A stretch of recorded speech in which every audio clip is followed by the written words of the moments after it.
Episode के start में हम देखते हैं कि बायजू TNG के स्टार मैप पे होता है और वो जान लेता है कि TNG आखिर क्यों उस डिस्ट्रक्शन फॉर्मूले को चलाना चाहता था। वो सिर्फ सेंग्यू की जान बचाना चाहता था, जिसकी वजह से सेंग्यू को अपनी जान ना देनी पड़े। इसलिए वो उन तीनों रेल्म को ख़त्म करना चाहता था। और फिर तभी बायजू से मिलने TNG की बची हुई कुछ सोल आती है और वो उससे मिलती है और वो उसे बताता है कि मैंने तुम्हें कहा था कि तुम एक दिन इस बात पे ज़रूर रिग्रेट करोगे। और वो इसे कहता है कि अभी भी देर नहीं हुई है, अगर तुम चाहो तो अभी भी ये सब रोक सकते हो। तुम्हें वही काम करना है जो मैंने किया था और तुम्हें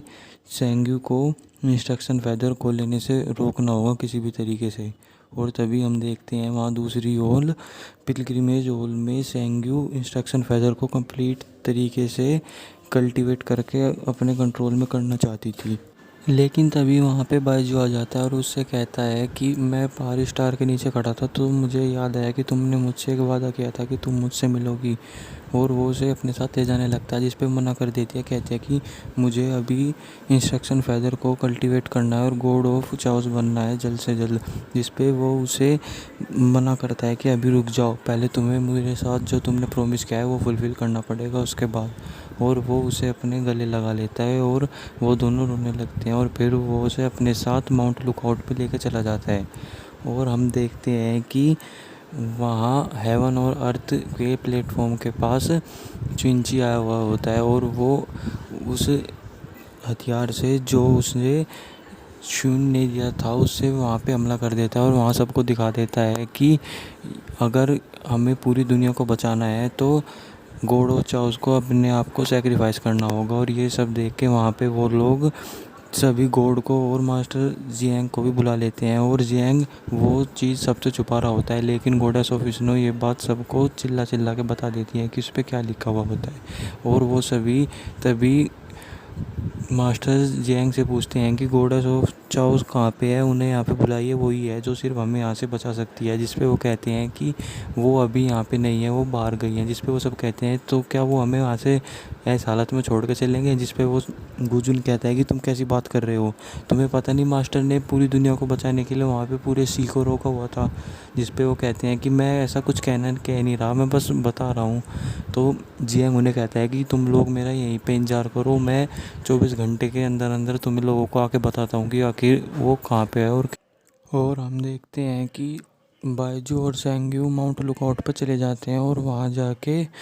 वो दोनों अपना हैप्पी टाइम स्पेंड कर रहे होते हैं और अपनी पुरानी यादों को याद कर रहे होते हैं कि कैसे सेंग्यू यहाँ पहली बार आई थी और वो ट्रेनिंग कर रही थी। और वो याद करके वो दोनों भी बहुत खुश हो रहे होते हैं। और फिर तभी हम देखते हैं कि बायजू से मिलने के लिए जियांग आया हुआ होता है और उसे बताता है कि तुम्हें पता है ना कि अगर हमें भी इस पूरी दुनिया को बचाना है तो सेंग्यू को सेक्रीफाइस करना होगा। जिस पे वो कहता है कि क्या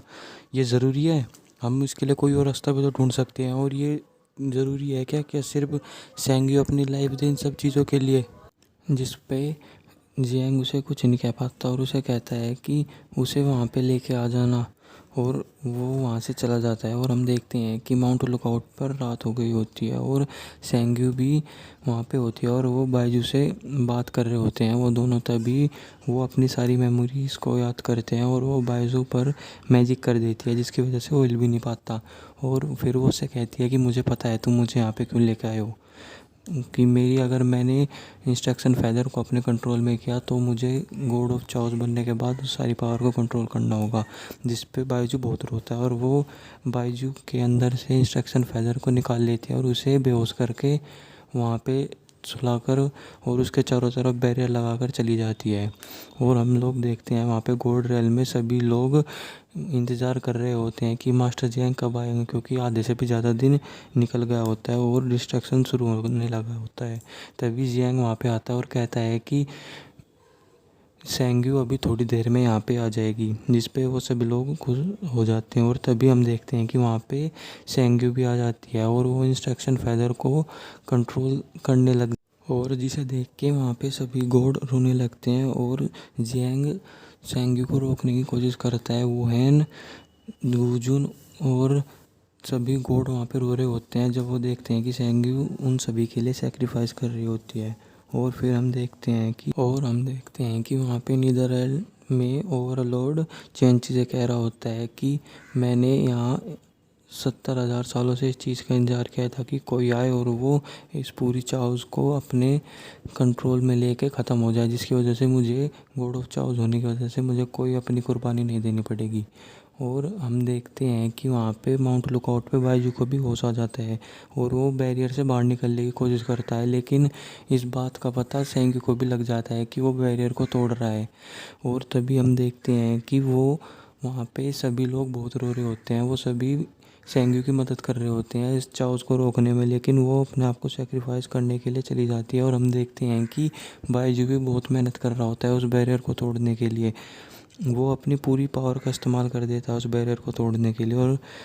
आखिरकार वो उस बैरियर को तोड़ भी देता है। और फिर हम देखते हैं कि सेंग्यू तो अपने आप को ख़त्म करने के लिए चली जाती है, जिसकी वजह से पूरी दुनिया का जो चाउज़ है वो रुक जाए। और हम देखते हैं कि तभी बायजू भी वहाँ पे आ जाता है और वो भी उसके पीछे पीछे चला जाता है और जिसे देख के गॉडेस ऑफ स्नो भी उनके पीछे जाने लगती है, पर वो उस बैरियर को तोड़ नहीं पाती और फिर वो अपनी ब्लैक एनर्जी का इस्तेमाल करने लग जाता है, जिसे देख के जियांग को बहुत गुस्सा आता है और वो उसे वहीं पे पकड़ के नीचे गिरा देता है। और हम लोग देखते हैं कि वो दोनों वहीं पे आसमान में होते हैं जहाँ पे सेंग्यू से फिर से एक ट्रैप में कैद कर देती है और उसे वहाँ से निकलने नहीं देती और वो उससे कहती है कि मैंने तुमसे बहुत प्यार किया था और अब मैं यहाँ से जा रही हूँ, जिस पे वो उसे कहती है कि तुम अपना अच्छी तरीके से ख्याल रखना। लेकिन बायजू बहुत ज़्यादा रो रहा होता है और उसे मना करता है कि मत जाओ यहाँ से, पर वो फिर भी अपने आप को सेक्रीफाइस कर देती है और पूरे वर्ल्ड का चाउज़ को रोक देती है। और फिर तभी हम देखते हैं कि बायजू बेहोश हुआ होता है, क्योंकि वो भी उस ट्रिब्यूलेशन में सेंग्यू के साथ गया होता है और जब उसे होश आती है तो वो सेंग्यू की मेमोरी को याद करता है कि कैसे वो सेंग्यू के साथ पतंग उड़ाई थी, वो कैसे सेंग्यू के साथ खेलता था, वो उसे कैसे परेशान किया करती थी। वो सब मेमोरी को याद करके वो बहुत रो रहा होता है और खुश भी हो रहा होता है, मुस्कुराता रहता है वो सब याद करके। और फिर हम देखते हैं कि वहाँ पे नीदर वर्ल्ड में ओवरलॉर्ड अपनी सारी डीमंस को कह रहा होता है कि मैंने इस चीज़ का 70,000 सालों से इंतजार किया था, अब गॉड रियल्म को मेरा होने से कोई नहीं बचा सकता, अब मैं पूरी दुनिया पे राज करूँगा। और वो अपने सभी डेविल्स और अपनी सारी आर्मी को कहता है कि चलो अब हमें गॉड रियल्म पे हमला करना है। और तभी हम देखते हैं कि बायजू से मिलने के लिए जेंग आया हुआ होता है, लेकिन काइलिन उसे अंदर नहीं जाने देता और कहता है कि मास्टर किसी से बात भी नहीं करना चाहते जब से गॉडेस सेंग्यू यहाँ से गई है, पर वो उससे कहता है कि मुझे अंदर जाने दो, मुझे उससे बहुत ज़रूरी बात करनी है, तो वो उसे अंदर जाने देते हैं। और हम देखते हैं कि बाइजू सेंग्यू की यादों में ही खोया हुआ होता है और तभी उसके बाद जियांग आता है और उसे बताता है कि गॉड रियल्म पे ओवरलॉर्ड ने हमला कर दिया है और क्या तुम चाहते हो कि सेंग्यू की ये सारी मेहनत बर्बाद जाए। और जिस पे उसे याद आ जाता है कि कैसे ओवरलॉर्ड ने सेंग्यू का इस्तेमाल करके पूरे चाओस को ख़त्म कर दिया और फिर ये सोच के उसे बहुत ज़्यादा गुस्सा आ जाता है। और हम देखते हैं कि वूहेन, गुजुन और मुएंग भी तीनों पिलग्रिज हॉल से बाहर आते हैं और देखते हैं कि डीमंस के साथ लड़ाई स्टार्ट हो गई है, लेकिन वो भी उस लड़ाई में जाना चाहते हैं, लेकिन वो वहाँ नहीं जाते क्योंकि गॉड गॉड जियांग ने उन दोनों सभी को गॉड रियल्म को छोड़ के जाने के लिए कहा था और उन सबको कहा था कि अब से तुम सब इमोर्टल रियल्म पर राज करोगे, उसे कंट्रोल करोगे। तो वो यही सब उनकी बात मान के लड़ाई में भी नहीं जाते और वहाँ से चले जाते। और हम देखते हैं कि जियांग और बायजू दोनों ही ओवरलॉर्ड से लड़ने के लिए चले जाते हैं और वो दोनों सब लोग आपस में लड़ रहे होते हैं और वो चेंची तब तक वहाँ से हमला करने के लिए गॉड रियल्म पे अपनी सारी सेना को लेकर चला जाता है। और तभी ये बात सभी को पता लग जाती है कि नीदर वर्ल्ड से ओवरलॉर्ड ने हमला करना शुरू कर दिया है, तो वो सभी लोग भी उनका साथ देने के लिए वहाँ पे पहुँच जाते हैं और गॉडेस ऑफ स्नो चेंची से लड़ने लग जाती है और वो चेंची को बहुत ज़्यादा घायल कर देती है, लेकिन चेंची में बहुत ज़्यादा पावर होती है, वो उसे रोक लेता है। और हम देखते हैं कि गॉडेस ऑफ स्नो अपना स्नो कोर को इस्तेमाल करती है और जिस पे चेंची कहता है कि अगर तुमने इसका इस्तेमाल किया तो मेरे साथ साथ तुम भी मर जाओगी। जिस पे वो कहती है कि मेरी सिर्फ एक ही इच्छा थी कि मैं सिर्फ मास्टर बाजू से मिल सकूं और वो मेरी पूरी हो गई, अब मुझे मरने का भी कोई गम नहीं है। और हम देखते हैं कि वो अपने साथ साथ चेंची को भी ख़त्म कर देती है और वहाँ पे दूसरी ओर वो सभी गॉड बायजू और जैंग के साथ मिलके ओवरलॉर्ड से लड़ रहे होते हैं, लेकिन वो सब उसका मुकाबला नहीं कर पाते। वो सभी बहुत ज़्यादा जख्मी हो जाते हैं और फिर तभी सभी गॉड अपने आप को सेक्रीफाइस करने लग जाते हैं चेंची को घायल करने के लिए। और उसमें काइलिन भी अपने आप को ख़त्म कर देता है, जिसे देख के बायजू को बहुत गुस्सा आता है और वो चेंची के हाथ से उसका धनुष भी छीन लेता है और फिर उसी से उस पर हमला कर देता है, जिसकी वजह से ओवरलॉर्ड वहीं पे मर जाते हैं और उनके साथ साथ वहाँ पे जितने भी गॉड थे और पूरा का पूरा गॉड रेल्म तबाह हो जाता है। वहाँ पे जो नीदर वर्ल्ड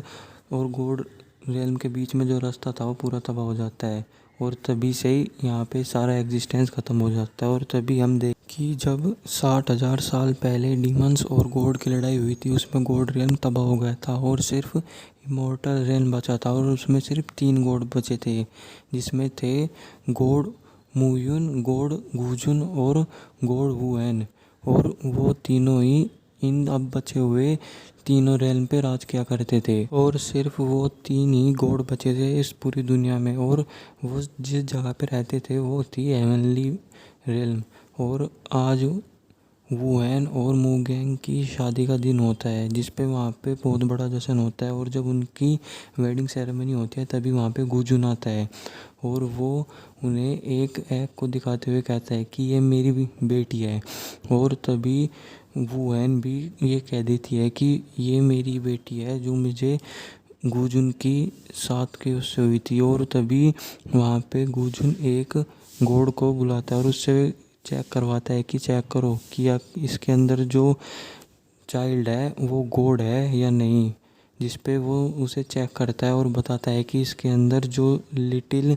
मास्टर है वो एक गॉड है। जिसे सुन के सब हैरान हो जाते हैं क्योंकि इस पूरे रेल में सिर्फ 3 ही गॉड थे और अब इसके एग के अंदर एक चौथा गॉड था, जिस पे वो गुजुन वहाँ पे अनाउंस कर देता है कि अब से मेरा जो बेटी होगी उसका नाम होची होगा और वो 4th गॉडेस होगी इस पूरे दुनिया की। और वो ये कह के वहाँ से चला जाता है और हमारा एपिसोड की एक्सप्लेनेशन भी यहीं पे ख़त्म हो जाती है। Thank you.